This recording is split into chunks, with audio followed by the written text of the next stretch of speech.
You warriors are good. Real good. The best. What's going on, hoes? Hey, I'm your host, PJ Bozak, here for another edition of PJ's Movie Time, where every Monday I like to review a movie, whether it be an action, comedy, sometimes a romance, sometimes action, sometimes we get a little bit of weirdness involving like David Lynch type stuff, sometimes we get into the comic book stuff.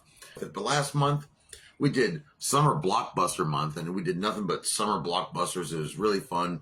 Thank you all so much for sharing the videos and all that. You guys are so sweet. I just want to come out there and pinch your little cheeks. What? But yeah, so this month, it's August. Let's start fresh. We're just going to throw out some movies. I got The Gathering coming up here in just a little over a week. I'm going to be back home with the Juggalos and Juggalettes. It's going to be great. The 25th anniversary. The Gathering of Legends.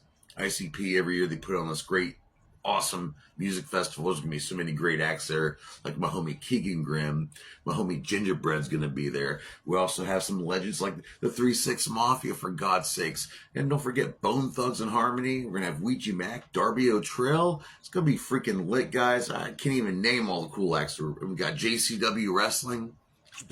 So I'm thinking about doing Juggalo movies. What kind of movies do Juggalos like? And I figured, let's do The Warriors from 1979. Yeah, that's a classic, which is based off of a novel, if you didn't know this, by Sol Yurick. And if you're wondering, what do you mean this Juggalo? Why do Juggalos like this Warriors movie so much? Well, there's this guy named Anybody Killa who released an album called Hatchet Warrior a long time ago, over 20 years ago. And it's arguably one of the greatest albums to ever be released on Psychopathic Records. And I still love that album, but he took a lot of quotes from this movie. So a lot of Juggalos say, hey, I've heard this before. It's from that one movie. Or some Juggalos who never seen the movie went and saw the movie. So here it is. The Warriors from 1979, directed by Walter Hill, who worked on the movie 48 Hours. It is also written by Walter Hill and David Shaber. And he worked on Last Embrace. And this movie went, let's see, Paramount finally got a hold of it eventually, but it started off in 1969 when the novel rights went up. So it took almost 10 years for this movie to even be made, but the budget for it was $4 million, and it grossed $22.5 million in the box office, which really isn't bad. It got some poor reviews, but it would end up going on. I'm going to say it. It ended up becoming a cult classic. Yes. People love this movie. It would end up getting so many spin-offs. I'm talking about video games. I'm talking about board games. We're talking about a freaking possible sequel coming up soon by the Russo bro. We'll talk about that later. The cinematographer for this was Andrew Laszlo. He also worked on First Blood. And he pretty much filmed this whole movie in New York City, okay? Now, if you're wondering, what the hell is this movie, The Warriors? Well, it's about gang war, New York City gangs. There's so many different gangs who are always at each other's throats, always trying to claim their land, their turf, if you will. So one night, this guy named Cyrus, who's a very well-respected gang member, invites every single gang to show up at one spot, trying to convince them all to all work together for a little bit, and they could take over the entire city. Well, somebody doesn't like that idea. Another gang member named Luthor. Not Lex Luthor. Luthor, actually. I don't know why I said Luthor. I need to see that Superman. Maybe that's why. But he shoots this guy named Cyrus, and then he blames the Warriors. These really cool guys they're a kick-ass gang. They sport like a tribal outfits and stuff. It's really pretty dope. So they're in the Bronx trying to make their way all the way back home to Coney Island. And every gang is after them because there's a mark on their head right now. Yeah. Talking about gangs. We're talking about gang wars and stuff. Of course, there's some stunts. There's going to be some fights. So who was the stunt coordinator for this? It was Craig Baxley. Yeah. And some of these stunts look pretty decent. I like the subway scene here. It's not bad.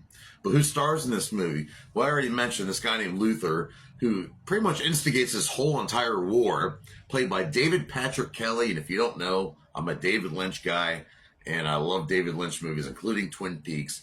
And David Patrick Kelly had a really good role on Twin Peaks. We have that guy I mentioned, Cyrus, earlier. Well, he's played by Roger Hill.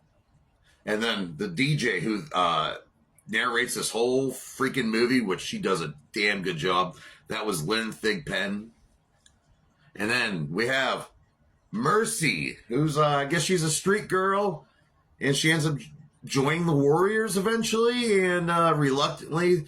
The leader doesn't really like her too much, but she ends up earning her way in, and not in that kind of way either. And she is played by Deborah Van Valkenburg. I really enjoy her in this movie. And now we have all the Warriors, so check it out. There's 9 of them, so let's go through. Now we have all the Warriors, so check it out. There's 9 of them, so let's go through it. We have Brian Tyler playing Snow. We have Terry Mikos playing Vermin.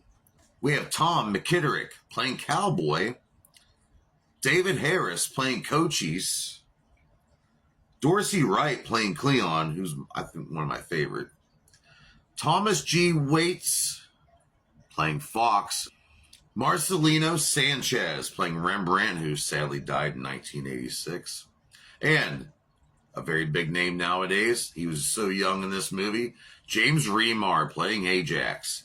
He actually hung out the Coney Island streets just to get into character, so that's pretty cool. And then starring in the movie, you have Michael Beck playing Swan. And originally, it was supposed to be the Fox character who's going to end up with Mercy, but the director decided to change it. And also the director, Walter Hill, really liked Thomas G. Waits at first to play Fox. He wanted to be one of the lead roles, but they did not get along on set after some weird dispute. And then eventually he went to the stunt coordinator and said, find a way to kill this guy off. He put a guy dressed up like his character, threw him off. Like, I'm not going to show you, I'm not going to tell you what happens, but it's in the movie. Thomas Waits was so mad about it, and he is uncredited in this movie. If you go look it up on Wikipedia, you're not going to see his name on there, but he does play Fox. It inspired a lot of other things. There was a 2005 video game that came out by Rockstar. A lot of people like that. Warner Brothers released a game in 2009 as well. There was a comic book by Dynamite Entertainment. Well, I've never read them, but I would like to. And I mentioned earlier, the Russo brothers. Apparently, they want to do a spinoff of The Warriors. What? And I don't know, I guess it might be on Netflix. They're still working on it, so who knows what's going to happen with that. There's also a musical in the works for The Warriors. So I said, this came out in 1979. It's still inspiring people to this day. So what are my 5 favorite things about this movie? Well, number 1, I love the speech by Cyrus at the beginning. That's such a dope speech. I really enjoy that. I really enjoy the subway chase. I like to see how they get around the city. They seem to know their way. It's pretty cool because during this time, there's no cell phones. These guys don't have quick access to cars. They don't have cars. The Lizzies, they were a very interesting gang. Wait till you see what they're all about. The soundtrack for this was really good. We had Joe Walsh with In the City. But the score was done by Barry D. Vorzen. And the 5th thing I really enjoy about this movie is just the grittiness. It looks like they filmed this on the streets. It looks like they're on the street. These people are sweaty. They're dirty. They look like how they should look. The really cool scene that everyone references where they're clinking they got the glass bottles over their fingers. They're clinking. Hey, Warriors. Well, David Patrick Kelly, the guy who did that scene, they're trying to come up with something on the set there at Coney Island. He was looking around. He found some balls. He started clanking them. Walter Hill thought that was some good shit, and they just filmed it right there on the spot. There was also a scene that was canceled. It was over there in Alphabet City. There was a double homicide that was going on in the area, and they couldn't film there. So I said, these people were really out in the streets. They actually had real gang members trying to fuck with the cast members during the whole freaking setting, but they would get kicked out by the security. But all in all, it's a great movie, people. The Warriors is a must-see movie, in my opinion. Go watch it right now. I don't think it's streaming anywhere right now, but I do think it's like $14, $15 on Amazon Prime. It's worth a buy. It really is. What do I rate The Warriors from 1979? An epic cult classic. I have to give this 5 out of 5 dog dicks. And yes, that is an epic rating. So join me here next week on PJ's Movie Time. We're going to have a good old time. It's going to be the day before the gathering starts. That's right. So next week, to celebrate the gathering a little early, we're going to review Big Money Hustlers, motherfucker. I'm shaking the table now. I'm so excited. So here's 2 scoops of whoop whoop. Feed your kids. Pay your bills. Be good to yourself. Ignore that negativity and keep it to the side and stay fresh, ninja.